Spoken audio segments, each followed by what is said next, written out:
This is Plant-Based Briefing, 7 excuses people give for using animals that feel straight out of the 1950s by Fabiana González at VeganFTA.com. And I'm Marian Erickson. This is the curated content plant-based podcast where I narrate articles on a variety of plant-based and vegan topics with permission in about 10 minutes or less every weekday. And I'm pleased to have permission from VeganFTA to share their content. So now let's get to today's plant-based briefing. 7 excuses people give for using animals that feel straight out of the 1950s by Fabiana González at VeganFTA.com.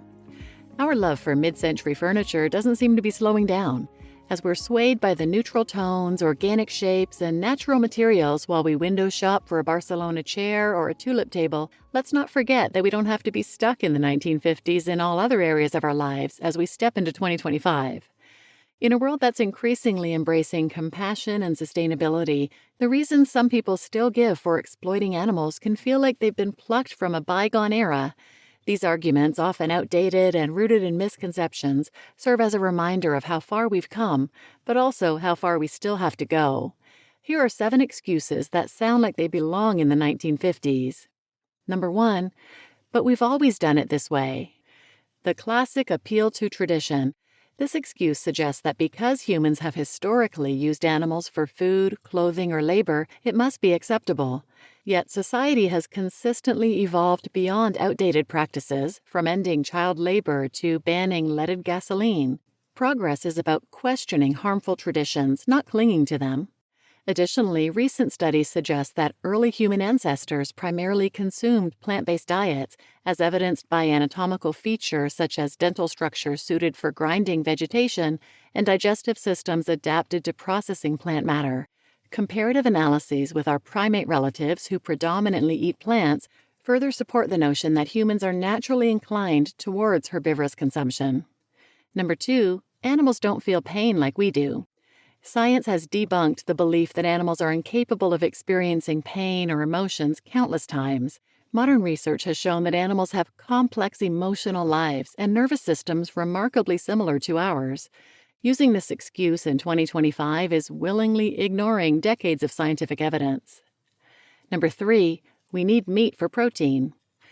The idea that meat is the only or best source of protein has been perpetuated for decades. Today, plant-based diets offer abundant protein options, including complete proteins that are healthier and more sustainable.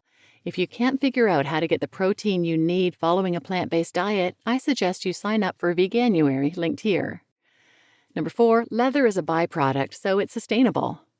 This excuse frames animal exploitation as a byproduct of necessity, but the reality is that industries like leather are intertwined with factory farming, not to mention those scary forever chemicals associated with turning someone's skin into a piece of fabric-like material. Alternatives like mushroom leather and plant-based materials prove we no longer need to rely on animals for fashion. Number 5, humans are at the top of the food chain. This argument stems from an outdated belief in dominance and hierarchy. Modern ethics remind us that being capable of exploiting others doesn't mean we should. Compassion, justice, and respect in coexistence are hallmarks of an evolved society, not domination over the vulnerable. Number 6, it's too expensive and inconvenient. Yes, plant-based processed alternatives continue to be on the expensive side, but whose fault is that, eh? Supply and demand, people.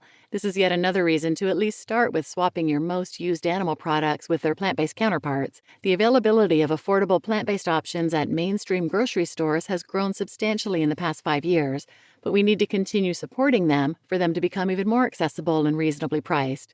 Nevertheless, from oat milk to plant protein burgers to vegan cheese and dairy-free ice cream, these are treats we usually consume sparingly, with plant-based whole foods being the bulk of our diets. And guess which items are usually the cheapest to buy? Pantry essentials, canned legumes, frozen fruits and veggies, and our BFF, tofu. And number 7, vegans are just being extremists. Labeling compassion as extreme feels like a relic of a time when questioning the status quo was frowned upon, very mid-century mindful. Veganism is a practical response to the ethical, environmental, and health crises caused by our use of non-human animals.